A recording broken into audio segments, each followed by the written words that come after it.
Kia ora everybody. Is everybody all good to go? Yeah. Well, it's been a very productive day here in China. Obviously, you will have been with, many of you will have been with me this morning when I had the opportunity to participate in a panel discussion at the World Economic Forum's Summer Davos. A great opportunity to meet with some other leaders and have some good conversation. Then had the opportunity to visit a supermarket where we saw New Zealand produce on display. Obviously, a great opportunity to showcase some of the goods that are on sale at the premium end of the market here in China.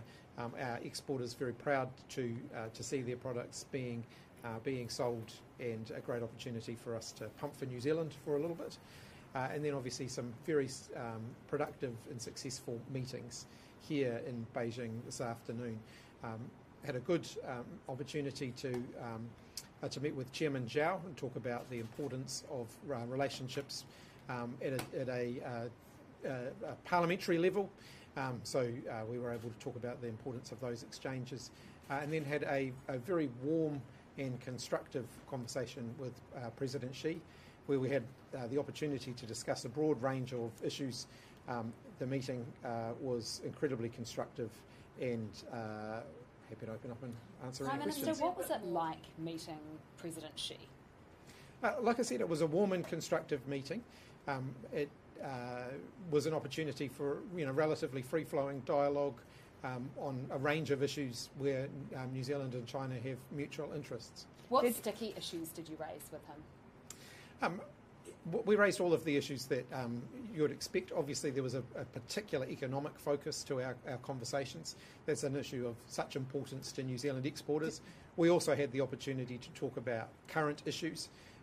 The relationship between China and the US was discussed. The situation in Ukraine was discussed. The Pacific was discussed. Human rights were discussed. So a broad range of issues. Can you give us a bit more detail about the tenor of the conversation, specifics about what you raised in terms of New Zealand's position and the response from President Xi? So I won't speak for China, obviously that wouldn't be diplomatic or appropriate, but I can certainly reiterate that all of the positions that I raised on behalf of New Zealand on all of the above issues are ones that are well known here in Beijing already. So our position hasn't changed on any of those issues. We didn't get into all of them in great depth, as you would imagine. It wasn't that long of a meeting, but it was an opportunity at a high level to reiterate New Zealand's position, or to reference New Zealand's position. What specifically was said? So basically, New Zealand's positions were stated in the opening comments, but there wasn't a lot of specific discussion after that. Would that be a fair characterisation? In some cases, our position was referenced rather than gone into in detail.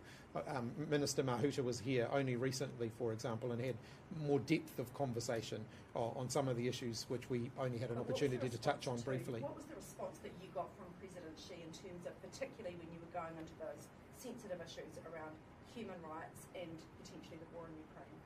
Like I said, I described the meeting as warm and constructive for a reason, because I think all of the messages that I was conveying were well received, or were received, and I'm certainly not going to speak for the Chinese side, but I felt like I was able to get across New Zealand. Was it the nature of the part of the conversation about the relationship between China and the US and China and the Pacific? I was able to restate New Zealand's position that we welcome dialogue between China and the US, and with reference to recent dialogue opportunities, including the visit by Secretary Blinken here to Beijing just recently. Certainly New Zealand welcomes that. We think that it's good that China and the US are engaged in discussions. And what were the nature of the conversations around Ukraine? Sorry? What was the nature of the conversations around Ukraine? What did China have to say? I was able to restate New Zealand's position that we would encourage China to use any influence that it may have to bring an end to the conflict in Ukraine, that we would like to see a peaceful resolution to that, and that we are opposed to Russia's invasion of Ukraine. You've described the meeting as warm. Did you have any robust conversations at all? We canvassed all of the issues that a New Zealand Prime Minister visiting Beijing would canvass.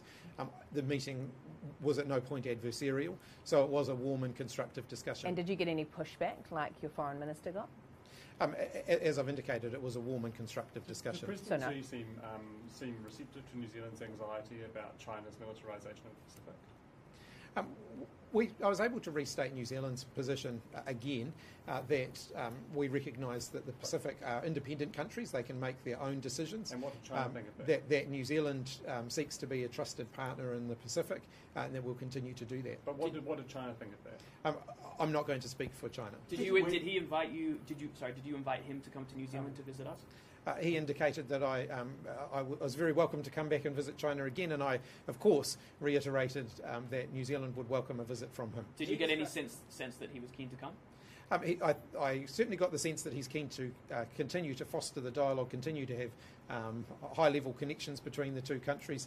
Of course, whether or not he visits New Zealand is a question for China, but I would again restate that he would be very welcome. Did you make China as Richard. a friend and partner? Would you use the same language, friend and partner? I would describe the relationship between New Zealand and China as an incredibly important one. We cooperate, we work together on areas where it's in our interests to do that. We disagree from time to time, and we convey those disagreements. So we're not friends? Would you not call China a friend and a partner? I certainly describe it as a warm relationship and warm conversation. Why wouldn't you echo that sentiment from China? Well, it's an international partnership. We have a range of international partnerships, as evidenced by our free trade agreement, which, of course, is a partnership between two countries. It's a friendship because we're in regular dialogue and we work together on areas where we have mutual interest. So you will say that China is a friend and a partner? Well, it depends on the context, but yes, by and large. You mentioned Riwi Ali. Can you tell us about why and how was it received? I think Riwi Ali is fondly remembered here in China for the enormous contribution that he made to both the relationships between our two countries, but also because of the work that he did here in China, particularly in the area of education. Did you get a chance to talk specifically about the Māori relationship with China? It wasn't discussed specifically, other than in more general terms. What do you mean about you would describe it as a friendship, depending on the context? What's the qualification around that? I think, I don't think one or two words is ever going to adequately describe an international relationship. So it is a relationship, as I've said. So then why the reluctance to call China a friend? Well, I don't think I've expressed that reluctance. I think you're putting words into my mouth. Richard. Yeah, I think he talked about wanting the relationship to last another 50 years. What are the next steps coming out of this? What concrete things can happen between New Zealand and China to improve and to further the relationship? Oh, you'll see as the visit progresses that there are further developments in the relationship. So shortly after speaking to all of you, I'm going to be part of a signing ceremony, which is, I guess, at a more granular level, continuing to further the relationship, and there are opportunities for us to continue to deepen and strengthen that relationship. As the borders have reopened, we're seeing people-to-people flows building back to the sorts of levels that we saw before. That's obviously something that New Zealand very much welcomes, and we want to see that momentum continuing. And of course, at a diplomatic level, we continue to strengthen those relationships too. Does that mean that that New Zealand and China can work together on political and diplomatic issues in this region, agreeing with each other? As I said a moment ago, we'll work together on areas where we agree, where we can find common interests. We'll do that constructively and warmly. Where we disagree, then we will convey that as well. In your pre-trip interviews, you talked about how you hadn't done a lot of foreign affairs and it wasn't your strong suit over the ministerial portfolios you had. Have you found this sort of high-level diplomatic engagement a bit uncomfortable at any stage? Well, again, I think you're putting words into my mouth. That's not what I said. And I've enjoyed the meetings. But did you find it uncomfortable at any point? No. Prime Minister, on a more personal level, what was it like meeting Xi Jinping, and what is he like to meet in that capacity? Obviously, I enjoyed the meeting. It was a warm and constructive meeting. I think at a personal level, I found him easy to speak to. Did you think that part of this is developing a relationship, developing rapport? Do you think that was achieved in the meeting? I certainly hope so. Have you made any progress on any of the issues that you discussed today in that meeting, or any wins? As I've indicated, it was a relatively high-level meeting. It was in the end, it ended up being around 40 minutes. So there's a limit to the amount of progress you can make on any issue in those sorts of meetings. We've got further meetings again tomorrow, and we continue.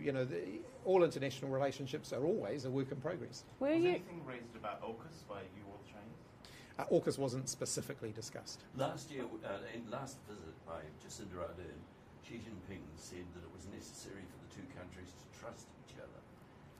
He didn't say, it appears not to have said that in his formal remarks today. Does that mean there's been some improvement in the relationship since 2019? What led to this outburst of amicability today? Well, I think New Zealand and China have a solid relationship. As I've said, we work together where it's in our mutual interests to do that. Where we need to disagree or where we do disagree, then we convey that as well. Did your response to Biden calling Xi a dictator come up in the meeting at all? Did he raise that he was pleased with your response to those questions? As I've indicated, I'm not going to speak for the Chinese side. That's a matter. It's a question really to for them to did address.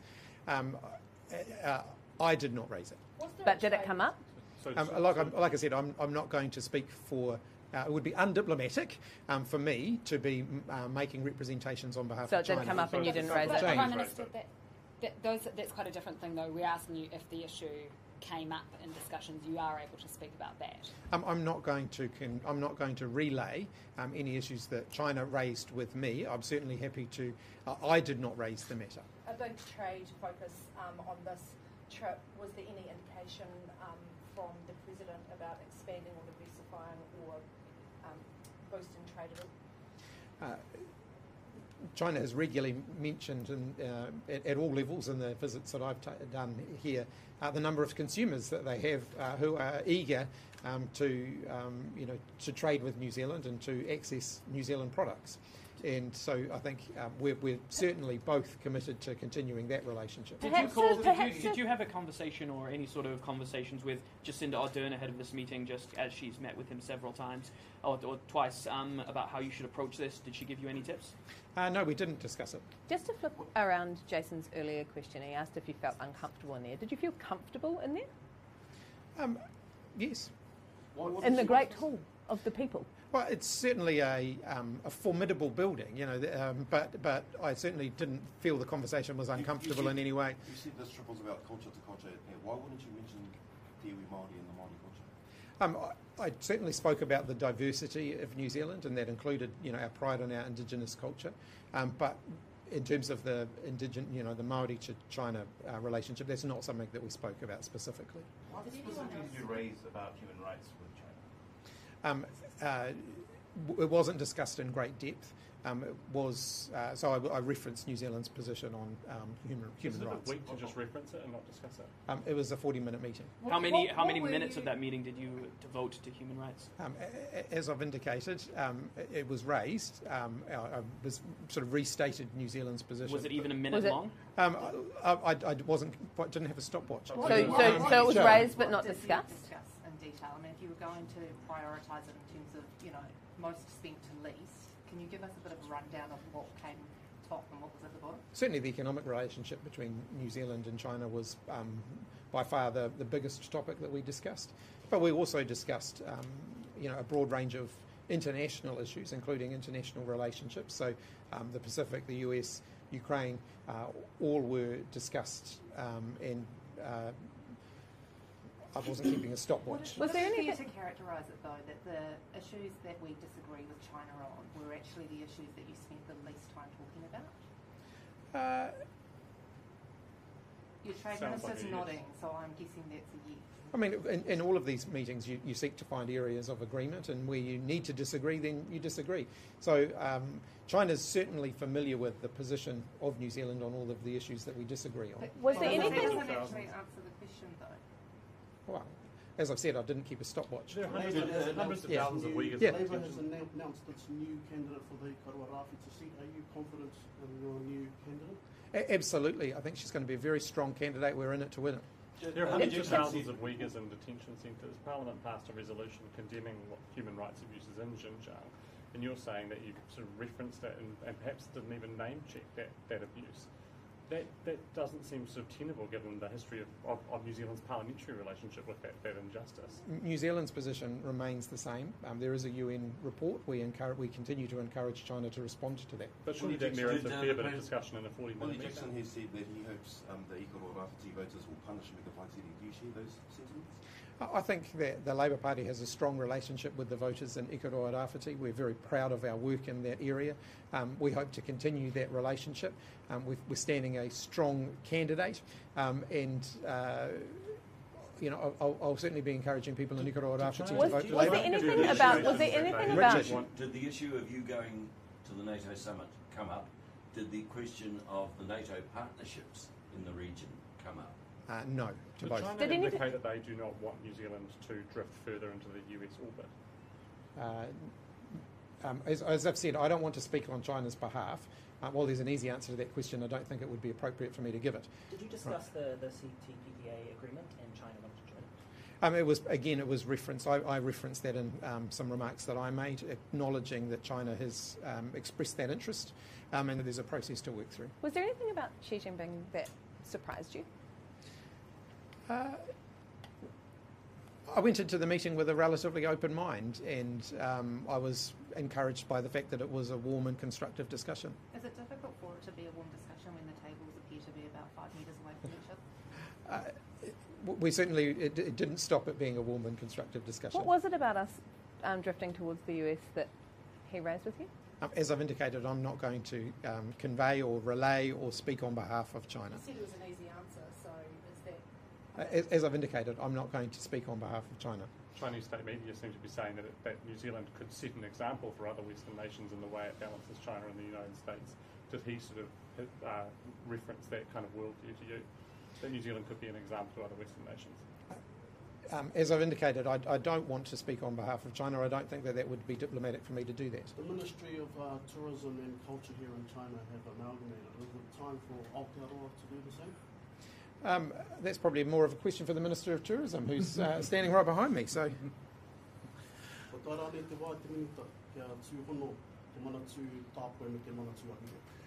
Koe nā ngā mahi kua kitea ki runga I te papa ki roto I ngā hapuri huri noa I te motu whānui. Engari kāre anō mātou o te kāwanatanga kua ata whera I taua kaupapa. I tai koe ki te hui te rāne, I pēhea ki aku I rongo koe tōna mauri. Kua hui mana ki te mana. Do you mind the translation on that, if that's okay? On the first question, the tourism culture? Oh, look, it already happens at the ground level in our offerings in New Zealand, but as a government we haven't discussed that. Okay. Thanks, everybody. Thank you. Very good. Thanks, Prime Minister.